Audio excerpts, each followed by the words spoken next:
Excelente día para todos y bienvenidos sean ya a su espacio Cápsulas del Reino a través y por medio de nuestro canal Tecnologías Divinas en YouTube, al cual usted puede accesar gratuitamente cuando quiera y tendrá un conjunto de temas bíblicos y no bíblicos a los que puede accesar, escuchar, edificarse, y si no está de acuerdo, igual es bienvenido a nuestro canal y puede hacer sus comentarios.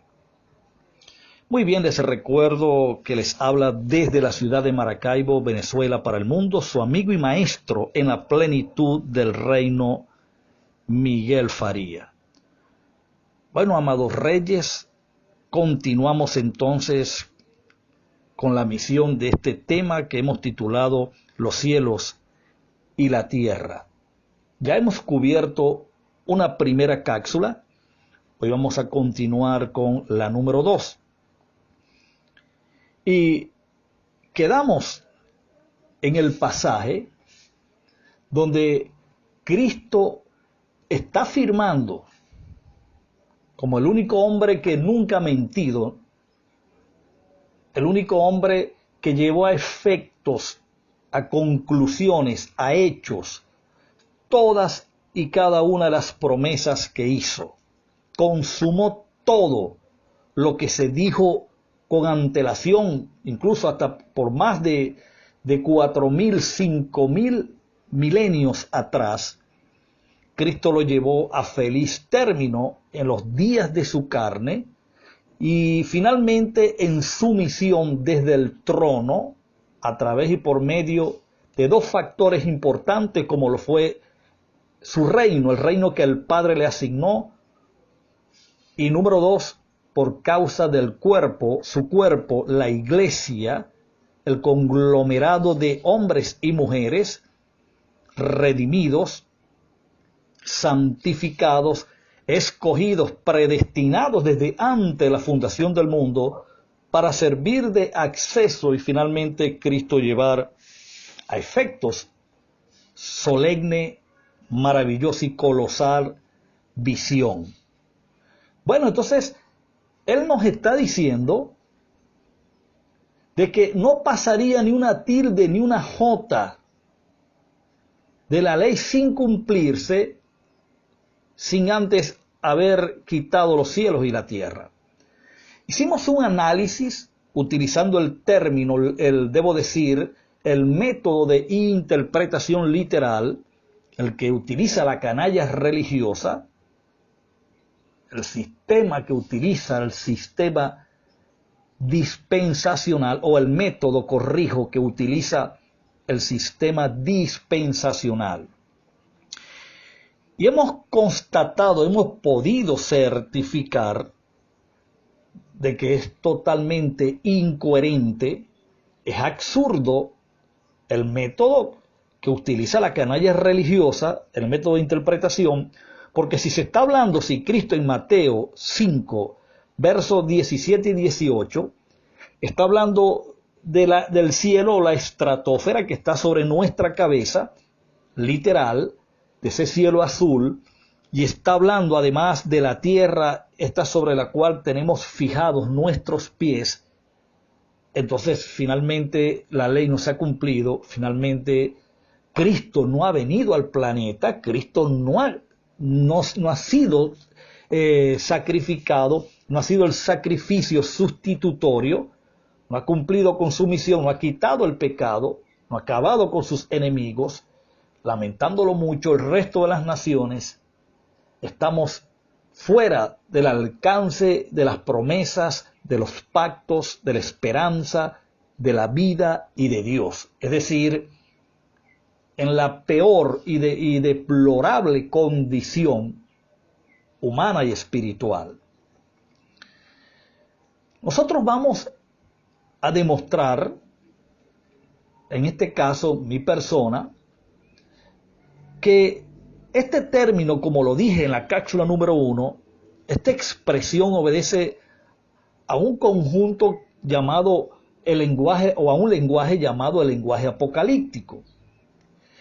También observamos y establecimos, y lo vamos a ver a la luz de las Escrituras, que la expresión los cielos y tierra, o cielos nuevos y tierra nueva, no fue una expresión autóctona ni de Cristo, no fue inédita ni en labios de Cristo ni en labios de los apóstoles. Esta expresión corre por el Antiguo Testamento y usted va a ver conmigo, aquí siendo asistido por el Eterno que evoluciona en nuestro interior para iluminarnos, para producir el entendimiento correcto de sus tratos, de su proceder, de su actuar, de sus kairos en tiempos de la Biblia, y nosotros poder extraer una interpretación cercana o exacta a lo que se quiso decir realmente, poder entender lo que se quiso decir dentro de estos pasajes y dentro de los contextos donde se utilizaron. Yo quiero por favor que usted vaya ahora mismo al capítulo 51 de Isaías. Es allí donde vamos a leer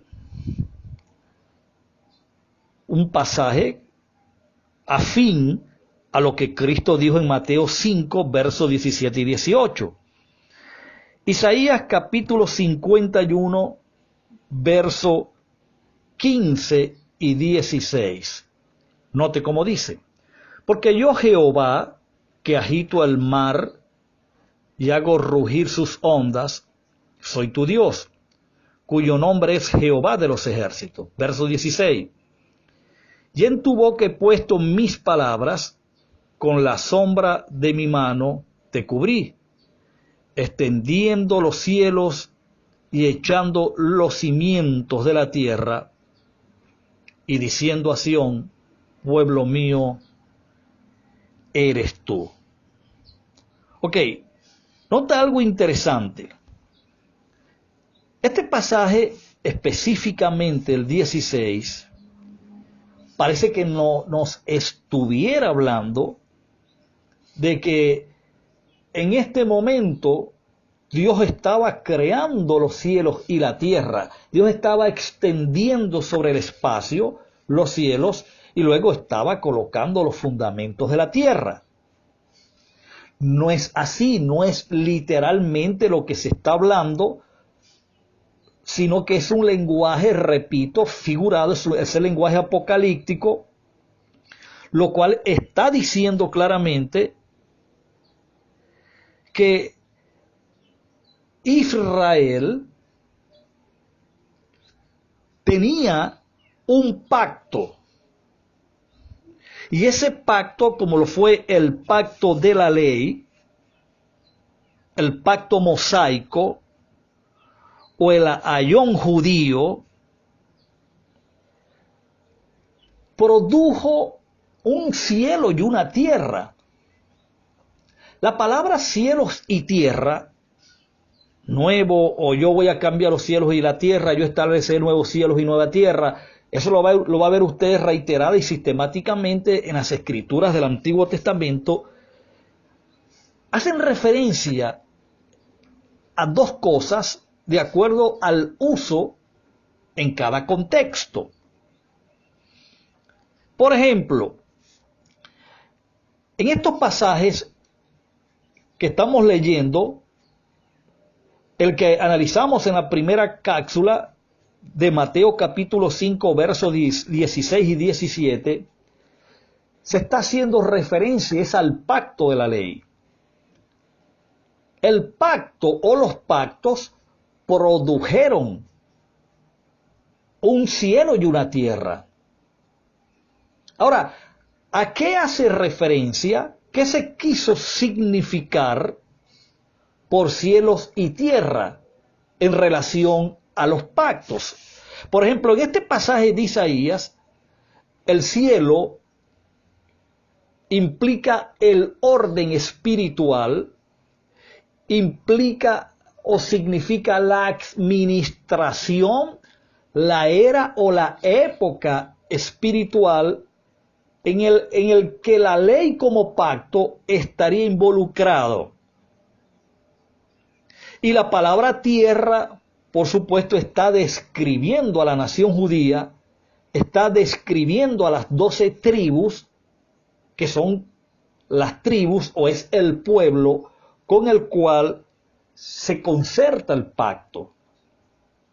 Porque si nosotros aplicamos de forma literal estos pasajes que acabamos de leer en Isaías capítulo 51, tendríamos que concluir que Dios está fundando literalmente un cielo, o está estableciendo literalmente un cielo, y está fundando literalmente una tierra.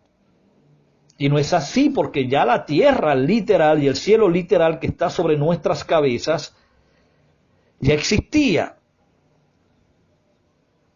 Sin embargo, fíjese que Jehová entre esos reencuentros incluye el planeta al cielo y funda la tierra. Pero no, repito, no está hablando de la creación de del cielo y la tierra. Entonces, ¿por qué dice ahora que planto el cielo y fundo la tierra en Sión? Es muy buena pregunta, genera la pregunta el pasaje. La respuesta es clara e ineludible. Cielos y tierra se están refiriendo, repito, a la realidad del antiguo pacto, el cual Dios concertó con su pueblo en Sión. Allí fue donde Dios hizo una creación, esto es, un orden. En cuanto a la relación con el hombre, para que sería su cielo y su tierra, o su realidad plena, por así decirlo. Entonces, todo esto tiene relación, número uno, con el pacto, es decir, los cielos y la tierra tienen relación, número uno, con el pacto que se está concertando, en este caso es el pacto de la ley, y número dos, con el pueblo, con quien se concerta el pacto. Muy importante entender esto, muy importante. ¿Creen que Moisés, por ejemplo, le hablaba en Deuteronomio capítulo 31 y 30? Vamos a leerlo primero. Vamos a leer esos dos pasajes. Deuteronomio capítulo 30, 31, debo decir, verso 30. Y después vamos al capítulo 32, versículo 1, porque sigue el pensamiento. Debo decir esto todas las veces que sea necesario. Y es que cuando usted vaya a estudiar las Escrituras, cuando vaya a estudiar la Biblia y tenga que hacer la lectura de un contexto, por favor, hágalo olvidándose de los capítulos y de los versículos. Los capítulos y los versículos únicamente se utilizan para ubicar una escritura en particular, o sea, para correlacionar los pasajes que hablaron de la misma cosa en sus distintos contextos y libros. Para eso es que son útiles los capítulos y los versículos. Pero para efecto de lectura, para efecto de análisis, de exégesis bíblica, no es recomendable, no es saludable considerarlos porque cortan el sentido de lo que se está o de lo que se viene hablando. Y vamos a ver ese ejemplo. Yo quiero que vayas a Deuteronomio, por favor. El libro de Deuteronomio, capítulo 31. Vamos a ver allí, capítulo 31, versículo 30 primero. El versículo 30, cuando ya todos tienen las escrituras, perfecto. Mira cómo dice. Entonces habló Moisés a oídos de toda la congregación de Israel las palabras de este cántico hasta acabarlo. Fíjate que termina el capítulo 31 y Moisés nos dijo cuáles son las palabras de ese cántico. Entonces comienza el capítulo 32 y si tú cortas el sentido, si tú te desconectas de lo que Moisés habló en el capítulo 31, por supuesto que te va a quedar cortado el pensamiento y cuando llegas al 32 vas a pensar de que ahora viene a hablar de otra cosa. No, viene a hablar de lo mismo. Observa el versículo 1 del 32 que viene a continuar lo que acaba de decir en el capítulo 31. Dice, escuchad cielos y hablaré, y oiga la tierra los dichos de mi boca. Goteará como la lluvia, mi enseñanza destilará como el rocío, mi razonamiento. Hay una pregunta, por supuesto, que genera el pasaje 1, cuando dice, escuchad cielos y hablaré, oiga la tierra los dichos de mi boca. O sea,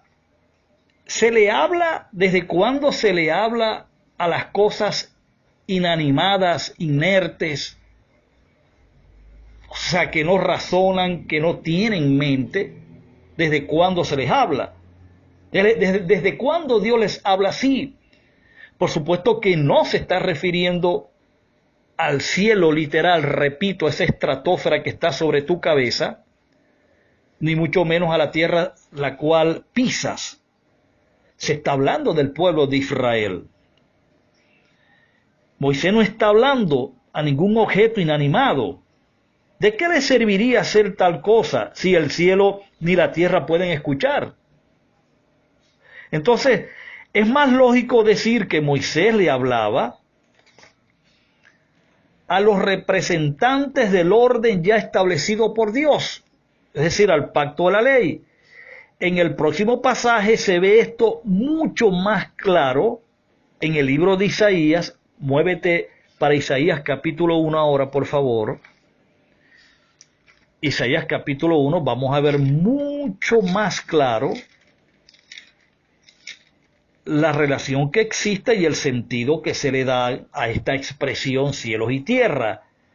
En el Antiguo Testamento, estas expresiones son pero contundentes y abundantes, y siempre, o en la mayoría de los casos, se utilizaron de forma simbólica dentro de un lenguaje que se le llama el lenguaje apocalíptico.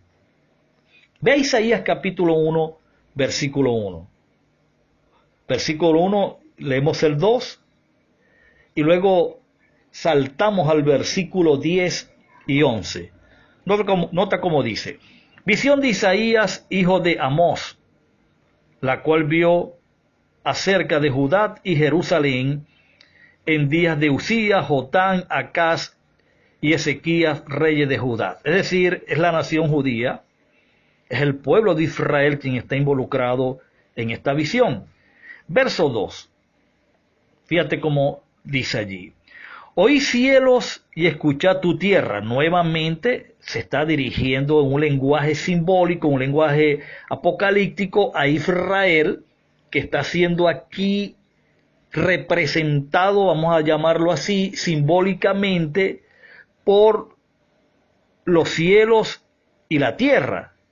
Leo nuevamente, verso 2. El versículo 1 se está declarando quiénes son los protagonistas o cuál es el objetivo de la visión. Y en el versículo 2 entonces, se recurre o se hace directamente el nombramiento de quién es el objeto de esta visión. Dice: oí cielos y escuchad tu tierra, porque habla Jehová, crié hijos y los engrandecí, y ellos se rebelaron contra mí. Nuevamente está hablando de el pueblo de Israel. Ve al verso 10, por favor. Verso 10, versículo 11. Dice: príncipes de Sodoma, oí la palabra de Jehová, escuchad la ley de nuestro Dios, pueblo de Gomorra. Ahora fíjate, hay un cambio en el lenguaje para calificar al mismo pueblo que en los pasajes 1 y 2 de Isaías capítulo 1 se les llamó cielos y se les llamó tierra. Ahora, al mismo pueblo ahora se les llama Sodoma y Gomorra. Ahora surge una pregunta: ¿cuál sería la razón por la que el eterno Dios les llama de esta manera. Veamos el versículo 11 ahora de Isaías capítulo 1. Dice así: ¿para qué me sirve, dice Jehová, la multitud de vuestros sacrificios? Hastiado estoy de holocaustos de carnero y de cebo de animales gordos. No quiero sangre de bueyes, ni ovejas, ni machos cabríos. Entonces, ¿a quién se estaba refiriendo? ¿A quién está llamando Sodoma y Gomorra? ¿A quién llamó oí cielos y tierra? ¿A quién? ¿Cuál era el objetivo señalado de esta profecía, de esta visión? Una vez más, el pueblo de Israel. Una vez más podemos ver acá de que los términos cielos y tierras, repito, o cielos y tierra, corrijo, que es un lenguaje simbólico que pertenece a una literatura apocalíptica, a un lenguaje apocalíptico, siempre se refirió al pueblo de Israel, número uno, y número dos, hizo referencia también a lo que fue el pacto de la ley, porque estos cielos y esta tierra se producen es por causa de un pacto, por causa de una relación en la que Dios entraba con la nación judía. De manera que podemos ver con mucha claridad de que se está hablando de la nación judía, pero ¿qué ocurrió para que en los versículos 10 y 11 se le dejase llamar cielos y tierra para llamarle Sodoma y Gomorra?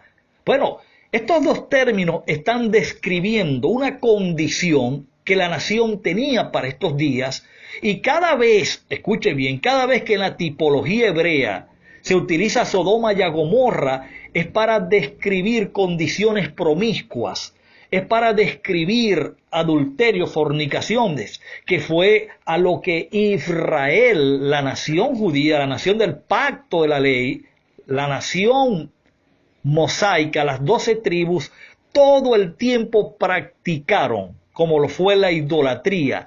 La idolatría, la adoración a otros dioses, a otros ídolos, en los cuales Israel entró recurrente y sistemáticamente adoptando esas prácticas paganas de las demás naciones. Eso se tomó como un adulterio espiritual, como una fornicación espiritual. ¿Por qué?